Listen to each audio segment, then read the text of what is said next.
बेटी के लिए एक सोने का हार और उसकी ननद के लिए भी एक सोने का हार और सास के लिए भी सोने का हार।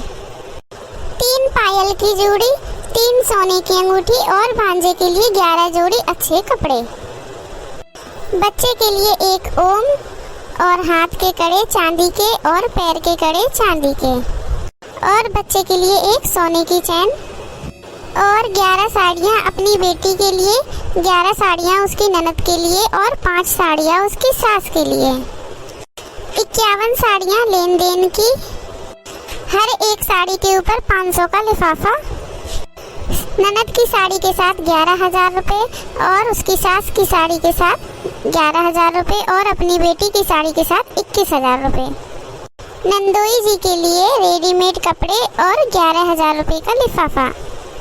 ससुर जी के लिए पैंट शर्ट के कपड़े अच्छे वाले और 11,000 रुपये का लिफाफा। और अपने दामाद के लिए भी रेडीमेड कपड़े और 21,000 का लिफाफा। ये लीजिए भाभी, मैंने सामान का पर्चा बना दिया है, आप अपने भाभी के पास इसको भेज देना व्हाट्सएप पर। और हाँ भाभी, अपनी भाभियों से ये भी बोल देना कि आज शाम को जब वो आए तो ये सारा सामान लेकर आए, ठीक है ना? हाँ भाभी, ये भी बोल देना अपने मायके फ़ोन करके कि अच्छे से अच्छा सामान लाए, मैं तो पहली बार बुआ बनी हूँ, ठीक है ना? पहली बार हमारे घर बच्चा हुआ है और मैं ना पहली बार ही बुआ बनी हूँ, दिल खोल कर लूँगी उनसे। वैसे बहू एक बात बोलूं, तेरी ना 4 भाई हैं, 4 भाभियाँ हैं, लेकिन ना किसी का भी एक भी बार फ़ोन नहीं आया कि शाम का क्या प्रोग्राम है, क्या लाना है, क्या नहीं लाना है। वैसे भाभी मम्मी बोल तो ठीक ही रही हैं, क्योंकि आपके तो मम्मी पापा ही नहीं है और कौन भाभी भैया अपनी बहन से रिश्ता चलाते हैं और कौन इतना लेके आते हैं। मुझे तो लग रहा है आपके मायके से आज कोई नहीं आएगा। अच्छा बहू एक काम कर, तेरी अलमारी में जो भी नई नई साड़ियाँ रखी है ना, जो तूने एक भी बार नहीं पहनी, उनमें से ना 11 साड़ियाँ तो इसको दे दे, अपनी ननद को, ठीक है ना? ये क्या बोल रही हो मम्मी आप? मैं भाभी की साड़ियाँ नहीं लूँगी, बेशक चाहे वो उन्होंने एक भी बार नहीं पहनी है, बिल्कुल नहीं हो। आपको पता है ना इनकी शादी को 2 साल हो गए, 2 साल पुरानी साड़ियाँ हैं वो, उनका फैशन भी आउट हो गया। मैं तो ना दुकान से जाकर 11 साड़ियाँ लूँगी, अच्छी अच्छी अपनी पसंद की, वो भी महंगी महंगी साड़ियाँ। और मेरे इनके लिए भी मम्मी 51,000 का लिफाफा बनवा देना, ठीक है ना? आपको पता है भाभी, आप ना बहुत लकी हो जो आपको मेरी मम्मी जैसी सास मिली है। आपके मायके से क्या आया क्या गया ये कोई नहीं देखता है। आपके मायके से कौन कौन आ रहा है, कौन कौन नहीं आ रहा। और आप तो अपने मायके भी नहीं जाती, तब भी आपसे कोई नहीं बोलता कि आप अपने मायके जाओ और लेकर आओ वहाँ से। और भाभी सबकी सास ना आपकी सास जैसी नहीं होती, ना ही आपके जैसा ससुराल मिलता है। आप तो किस्मत वाली है जो आपको मेरी मम्मी जैसी सास मिली है और इतना अच्छा ससुराल मिला है। और भाभी पता है आपको, मेरे यहाँ तो सब लोग देखते हैं कि मैं अपने मायके से क्या लाई हूँ, और मेरे यहाँ पे तो बहुत लेना देना होता है। और आपको पता है मेरी सास तो इतनी बूढ़ी हो गई है, तब भी उसके मायके से भर भर के सामान आता है, इसीलिए मुझे उनसे ज़्यादा लेकर जाना पड़ता है, दिखाने के लिए कि मेरे मायके से उनसे भी ज़्यादा आता है। समझ रही हो ना भाभी मैं क्या बोल रही हूँ? मुझे भी बहुत सारा सामान चाहिए, आखिर मुझे भी तो बुआ बनने का वो मिलना चाहिए फ़ायदा। मैं भी यहाँ से भर भर के सामान लेकर जाऊँगी, ठीक है ना भाभी? और इकलौती बुआ हूँ मैं, ये थोड़ी नहीं कि 2-4 बुआ है तो कुछ भी दे दो। इकलौती बुआ हूँ, मैं भी अच्छा सा सामान लेकर जाऊँगी, मैं तो दिल खोल कर लूँगी भाभी। ठीक है दीदी, आपको जो चाहिए आप ले लेना। अरे बेटी तू क्यों चिंता करती है, तेरी ससुराल में नाक नहीं कटने दूंगी। आखिर तू पहली बार बुआ बनी है, तेरे पहली बार भतीजा हुआ है, तो हम कोई कमी नहीं छोड़ेंगे। तू चिंता मत कर, दिल खोल कर देंगे तुझे। तुझे जो चाहिए तू बोले जाना। अब ये बता तुझे क्या चाहिए? ठीक है मम्मी, तो अगर आप मुझे देना ही चाहती है ना, तो मुझे ना मेरे सास ससुर से अलग मुझे एक अच्छा सा घर दिलवा दो, बड़ा सा। मैं उसमें ना आराम से चैन से रहूँगी। और मम्मी ना मुझे घर ना शहर में दिलवाना, अच्छा एकदम कोठी जैसा।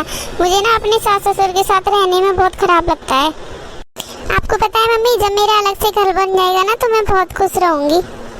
अब बस मुझे और कुछ नहीं चाहिए मम्मी, आप ना मुझे अच्छा सा घर दिलवा दो बस। हाँ हाँ बेटा, तू ठीक बोल रही है। आज शाम को ही मैं तेरे पापा और भाई से बात करूँगी। और वैसे भी एक बहन और एक भाई तो है, अभी ना 2 भाई होते तो उसको भी तो आधा देना पड़ता। तू चिंता मत कर, तुझे मैं अच्छा सा प्लॉट दिलवा के और उसमें तेरे लिए अच्छा सा घर बनवाऊंगी। शाम को ही मैं तेरे भाई और पापा से बात करूंगी। वैसे बहू तू भी बुरा मत मानना, अगर गुड्डू की एक बहन की जगह अगर उसकी जगह भाई होता तो उसको पूरा आधा देना पड़ता, लेकिन यहाँ पे हमारी बिटिया तो सिर्फ एक प्लॉट ही मांग रही है ना। अरे वाह मम्मी, आप कितनी अच्छी हैं। Thank you mummy. आप ना बस मुझे जल्दी से एक घर दिलवा दो अच्छा सा। मैं ना अपने ससुराल जाके सबको बताऊंगी कि मेरे भाई के बेटा हुआ है ना, तो उसने मुझे बेटा होने की खुशी में घर दिलवाया है अच्छा सा। वैसे भाभी, आपकी भाभी ने फोन उठा लिया? मुझे लग रहा है आप सुबह से उनको फोन कर रहे हैं और वो फोन नहीं उठा रही हैं। मैंने आपको देखा था फोन करते हुए और उदास खड़ी थी आप भी वहाँ पे। भाभी, आप ना उनको फोन करके बोल देना कि जल्दी आ जाएं, क्योंकि शाम को मैं भी जाऊंगी ना, तो मिलते हुए जाऊंगी। मेरा भी तो नेक लेके आएंगे ना वो। नहीं दीदी, ऐसी बात नहीं है। मेरे 4 भाई और 4 भाभियां हैं, कोई ना कोई तो नेक लेकर जरूर आएगा। ऐसी बात नहीं है कि कोई ना आए। अरे बहू, तू समझ नहीं रही है, आजकल ना जमाना बहुत खराब है। माँ बाप के सामने तो कोई भाई भाभी अपनी ननद को पूछती नहीं है, तो तेरे तो माँ बाप भी नहीं है। नहीं मम्मी जी, मेरे भाई भाभी ऐसे नहीं है, मुझे पूरा विश्वास है वो जरूर आएंगे। अच्छा भाभी, इतनी उम्मीद भी मत लगाओ। अगर उम्मीद टूटती है ना तो बहुत दुख होता है। उनकी हरकतें देख के तो यही लगता है कि वो लोग नहीं आएंगे। और भाभी, आप मुझे एक बात बताइए, आप सुबह से अपनी भाभी के पास फोन कर रही हैं, उन्होंने आपका एक भी बार फोन नहीं उठाया है।